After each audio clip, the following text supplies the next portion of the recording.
यह हिंदू मुस्लिम दंगा नहीं था, ये सरकार के साजिश का एक दुष्परिणाम था। एक धर्म विशेष के लोगों पर ही बुलडोजर क्यों?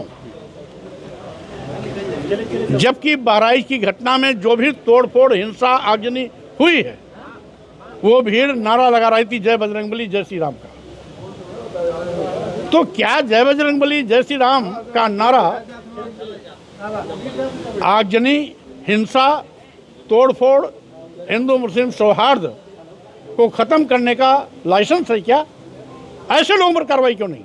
ऐसे लोगों पर बुलडोजर क्यों नहीं? नमस्कार, आप देख रहे हैं द जनता लाइव। मैं हूं आपके साथ नलिनी और इस वक्त मैं मौजूद हूं कॉन्स्टिट्यूशन क्लब में, जो कि दिल्ली में स्थित है। मेरे साथ पीछे जो आप काफिला देख रहे हैं वो स्वामी प्रसाद मौर्य जी का है। स्वामी प्रसाद मौर्य जी से हम बातचीत करेंगे और आपको बताएंगे कि जिस तरीके से देश में माहौल बनाने की कोशिश की जा रही है, सांप्रदायिक हिंसा फैल रही है, उस पर उनका क्या सोचना है। या बहराइच हिंसा का एक नया वीडियो सोशल मीडिया पर और तमाम तरीके से वायरल हो रहा है, जिसमें दंगाइयों के साथ 14 अक्टूबर को पुलिस भी साथ साथ जाती दिख रही है। आगजनी की घटनाएं हो रही हैं और पुलिस वाले साथ चल रहे हैं। यही इस बात का सबूत है कि बहराइच की घटना सरकार के इशारे पे हुई है, और यही कारण है कि बड़े पैमाने पर पुलिस बल मौजूद होने के बावजूद भी उन दंगाइयों को किसी ने रोकने का प्रयास नहीं किया। यहाँ तक कि नौबत ये आई कि एडीजी लैंड ऑर्डर अकेले रिवॉल्वर लेकर के भीड़ को रोकने का प्रयास किया, और वहाँ का स्थानीय पुलिस एसपी, एडिशनल एसपी और डिप्टी एसपी सहित सारे थाना प्रभारी सहित सारे पुलिसकर्मी मूक दर्शक बने रहे, तमाशबीन बने रहे, जिससे साबित होता है कि दंगाइयों और पुलिस बल का वहाँ पर कहीं न कहीं आपसी सांठगांठ थी, जिसके नाते बहराइच में ये विभत्स घटना घटी है। सर, जब ऐसे दंगे होते हैं तो किसी भी नेता या कोई बड़ा चेहरा नजर नहीं आता है, आम जनता नजर आती है। आप लोग समाज को एकजुट करने की बात करें, लेकिन लगातार हिंदू मुस्लिम करने की कोशिश की जा रही है। इसीलिए मैं लगातार वहाँ पर लोगों को सावधान करता रहा, और यह हिंदू मुस्लिम दंगा नहीं था, ये सरकार के साजिश का एक दुष्परिणाम था। जो भारतीय जनता पार्टी के लोग धर्म के नाम पर हिंदू मुस्लिम सौहार्द को तोड़ने की कोशिश की बहराइच में, और साथ ही साथ कभी भी दंगे से ना आम हिंदू खुश होता है, ना आम मुसलमान खुश होता है, क्योंकि दंगे की भेंट में जब लोग जलते हैं, घरों में आग लगाई जाती है, दुकानें में आग लगाई जाती है, सौहार्द टूटता है, खून बहता है, तो न हिंदू देखा जाता है न मुसलमान देखा जाता है। जो भी चपेट में आता है उसका शिकार होता है। इसलिए आम हिंदू, आम मुसलमान न दंगा चाहती है और न दंगा कराने में विश्वास करती है। ये सरकार की विफलता है और सरकार की साजिश का दुष्परिणाम है, जिसके नाते बहराइच जला। बुलडोजर के नाम पर एक वर्ग विशेष को डराने धमकाने की लगातार कोशिश की जा रही है। बदायूं में भी यही कुछ करने का प्रयास किया गया। समय रहते माननीय सर्वोच्च न्यायालय ने इस पर 15 दिन का रोक लगा करके सरकार को एक तरीके से न केवल कटघरे में खड़ा किया, बल्कि चेतावनी भी दी।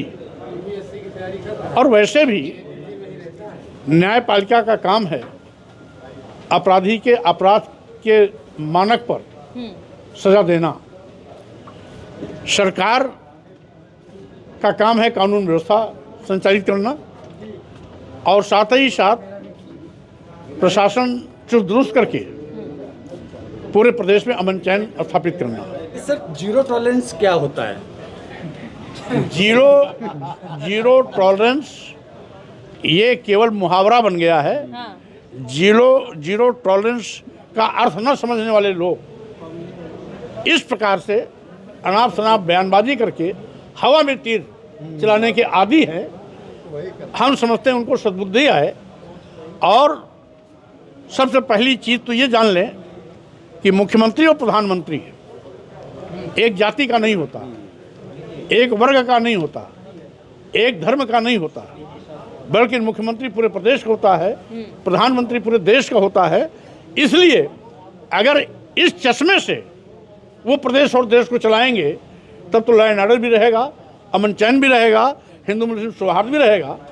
और जब एक धर्म विशेष की मानसिकता से ग्रसित होकर के कानून व्यवस्था को संचालित करेंगे तो स्वाभाविक रूप से जंगल राज होगा, अमन चैन भी खंडित होगा, हिंदू मुस्लिम सौहार्द भी बिगड़ेगा, जैसा कि बहराइच में देखा गया। और बहराइच के साथ साथ यूपी के तमाम जिलों में भी इस प्रकार की कहीं न कहीं हरकतें दिखाई पड़ी। उत्तर प्रदेश सरकार जो है बुलडोजर को लेकर और तमाम जो जिस प्रकार से दंगे होते हैं उसको लेकर कहती है कि लॉ एंड ऑर्डर उनके आने के बाद सुधरा है। क्या वाकई सुधरा है मौर्य जी? कुल मिलाकर के बुलडोजर किसी भी सरकार के लॉ एंड ऑर्डर के तहत वो हिस्सा नहीं है। बुलडोजर भय और दहशत की राजनीति है। बुलडोजर के माध्यम से एक वर्ग धर्म विशेष के लोगों को निशाना बनाया जाता है। हम कहना चाहते हैं अभी महीने डेढ़ महीने के अंदर 2 दर्जन से ज़्यादा अनुसूचित जात, अनुसूचित जनजात और पिछड़ों की हत्याएं हुई हैं। 4 लोगों की सामूहिक हत्या कर दी गई। अभी कल झांसी में एक दलित का सिर मुड़वा करके घुमाया गया, मात्र ये कि बेगारी करने से उसने मना किया। अभी मिर्ज़ापुर में एक दलित को फावड़े से काट करके उसकी लाश को राम भरोसे छोड़ दिया। ये स्वाभाविक रूप से दर्शाता है कि इन तमाम हत्यारों के घरों पर कोई बुलडोजर नहीं चला, क्योंकि हत्यारे मुख्यमंत्री जी की जात बिरादरी के हैं। अगर बुलडोजर चलाना है तो इन अपराधियों पर क्यों नहीं, निर्देश मुसलमानों पर क्यों? क्योंकि वो मुस्लिम समाज का, इसलिए अपराधियों पर बुलडोजर चलाइए। और अपराधियों की कोई जात नहीं होती, कोई धर्म नहीं होता, पार्टी नहीं होती। जो भी अपराध करता है अपराधी है। तो यहाँ पर अंधा बाटे रेवड़ी अपन अपन का दे। मुख्यमंत्री जी एक धर्म विशेष के लोगों को निशाने पर लिए हुए हैं और कभी बुलडोजर के माध्यम से, कभी हिंदू मुस्लिम दंगा फसाद के माध्यम से, कभी इनकाउंटर के माध्यम से एक धर्म विशेष के लोगों में दहशत पैदा करने के रास्ते पर चल रहे हैं, जिसकी मैं घोर निंदा करता हूं। योगी जी कहते हैं कि दंगाइयों को छोड़ा नहीं जाएगा। आप भी मंत्री रहे हैं, तो दंगाई कौन है? और साथ ही साथ मैं चाहूंगी कि इसका भी जवाब दें। मुस्लिम समाज जो है पूरी तरीके से डरा हुआ है उत्तर प्रदेश का। यही डर और भय पैदा किया जा रहा है बुलडोजर के माध्यम से। अभी कुल मिलाकर के मैं आपको ये कहना चाहता हूं कि एक धर्म विशेष के लोगों पर ही बुलडोजर क्यों, जबकि बहराइच की घटना में जो भी तोड़फोड़, हिंसा, आगजनी हुई है, वो भीड़ नारा लगा रही थी जय बजरंगबली जय श्री राम का। तो क्या जय बजरंगबली जय श्री राम का नारा आगजनी, हिंसा, तोड़फोड़, हिंदू मुस्लिम सौहार्द को खत्म करने का लाइसेंस है क्या? ऐसे लोगों पर कार्रवाई क्यों नहीं? ऐसे लोगों पर बुलडोजर क्यों नहीं? दिल्ली में हनुमान इसलिए धार्मिक यात्रा में डीजे पर अश्लील और भड़काऊ गाने बजाए जा रहे थे। इसमें कोई दर नहीं। इसीलिए हमने प्रेस कॉन्फ्रेंस करके मांग किया था कि जो आज पूरे झगड़े और विवाद का जड़ है, वह त्योहारों पर